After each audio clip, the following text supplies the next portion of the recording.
everyone, it's Kelly again. This is card number 2 in my February card class, and in this one we are primarily focusing on the designer series paper. I just thought this came out so pretty. I just loved this card. At first I was like, oh man, what am I going to do with those orange tulips?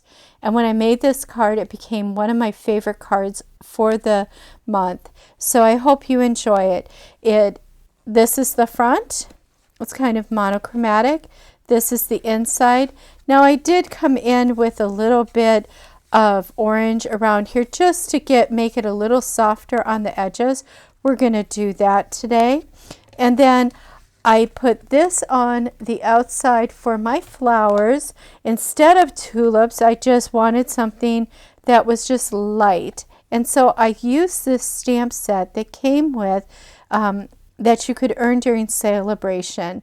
You needed a $100 purchase, but I just love these two flowers, and I thought they looked nice on the envelope and did a nice job there. So let's get started. Let's look at what's in our packet. The packet is pretty simple. We have got our card base, and this time the card base is 8.5 by 4.5 and by 5.5. So let me see this. Yeah, 8.5 by 5.5, scored at 4 1/4. Okay, at some point we'll get that right.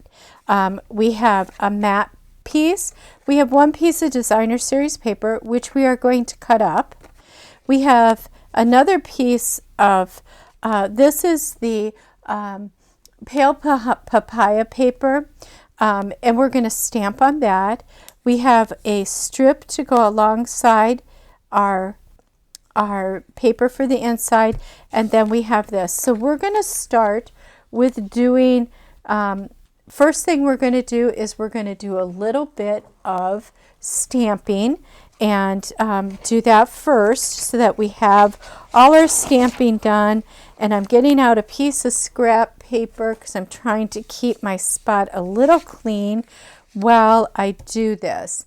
And I'm going to get one of these brushes. I love these brushes. They are so much fun to use, and they do a nice job of giving you a soft accent without it being too crazy, you know.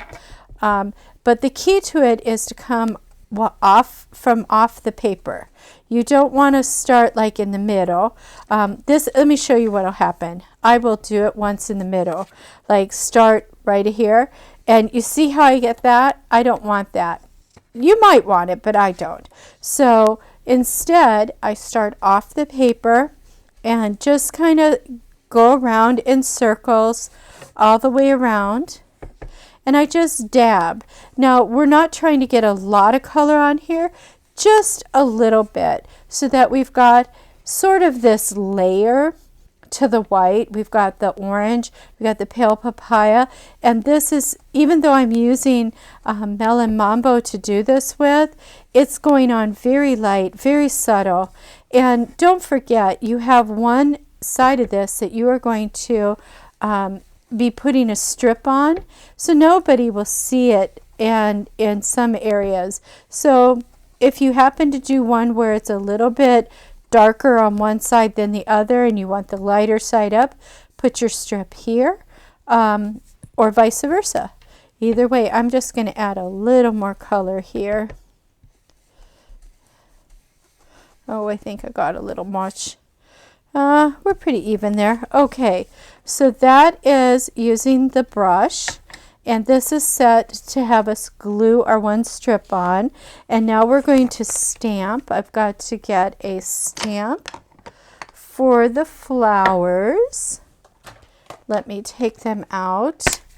Oh, I can use a smaller one, I think. Well, we'll use this one. It's here.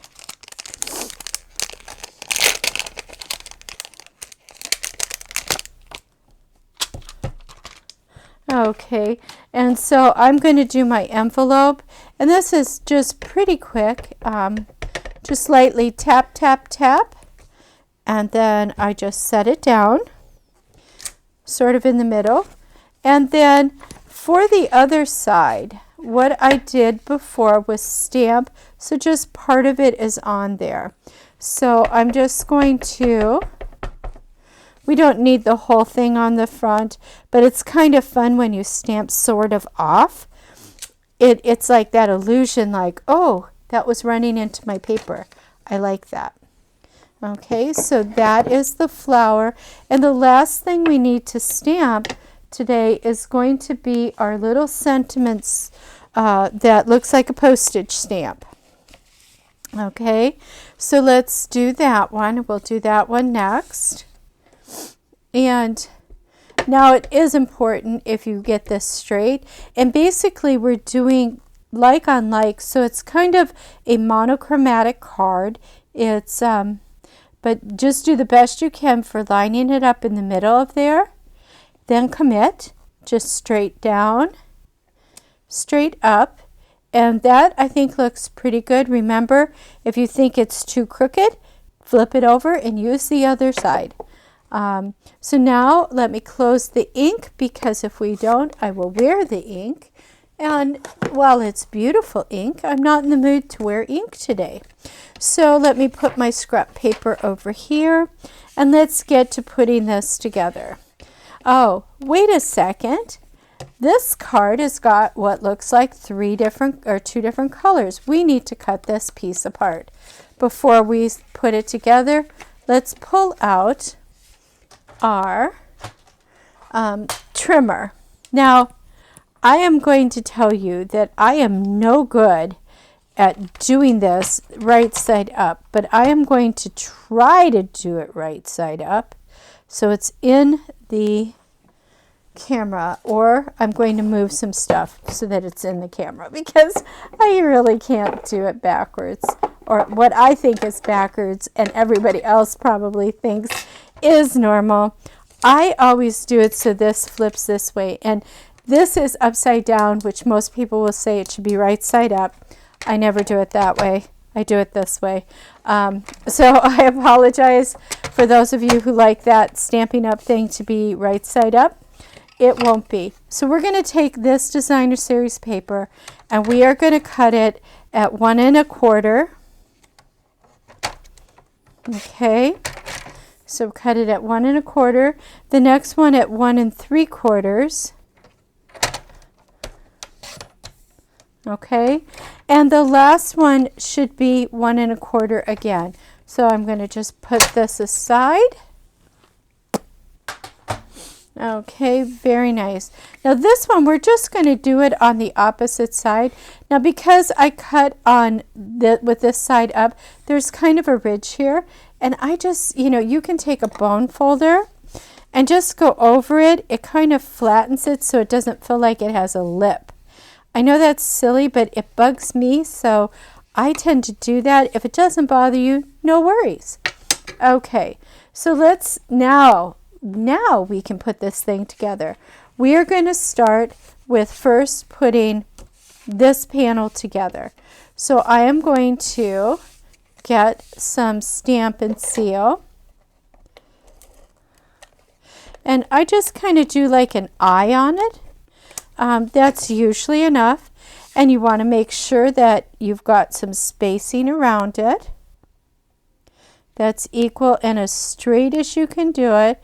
Whatever you commit to, that's what the rest of the card needs to be.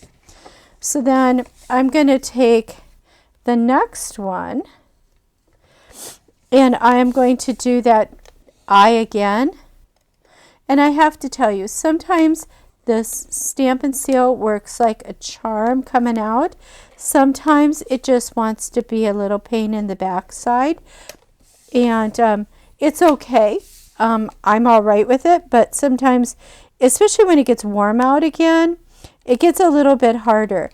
Now I'm putting this a little bit closer because I have to get the last panel on there, and that's not very straight. So nope, that's not very straight. Now I didn't put this down very heavy, so I should be able, I didn't do this to it, so usually I can peel it up if I'm very, very careful. I can peel it back up. And now we're going to try adhering it one more time and getting the spacing equal as we can all the way down. There we go. I think that's good. Okay. And our last one, we'll put that on.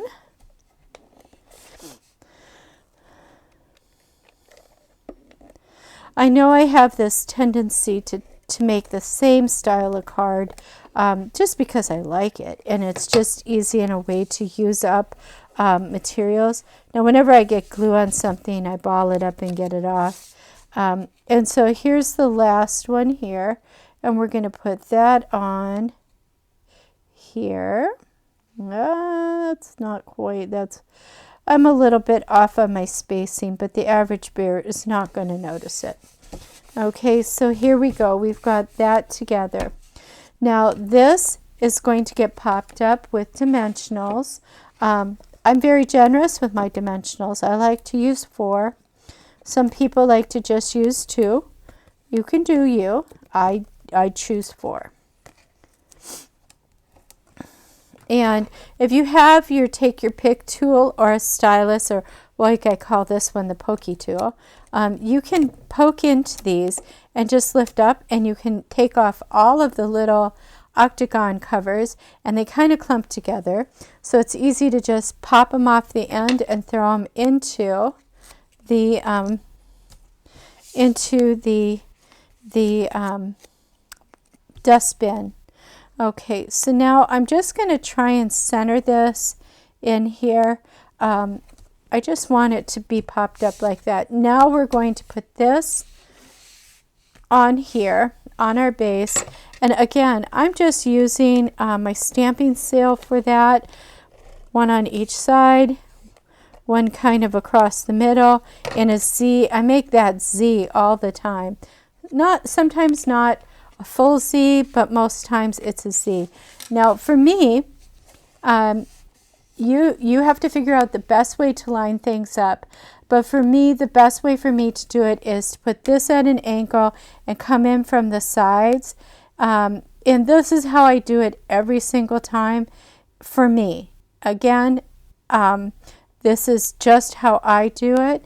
And we're opening this up so it goes this way. Now we need to put our center in. But before we do that, we need to adhere this piece onto here.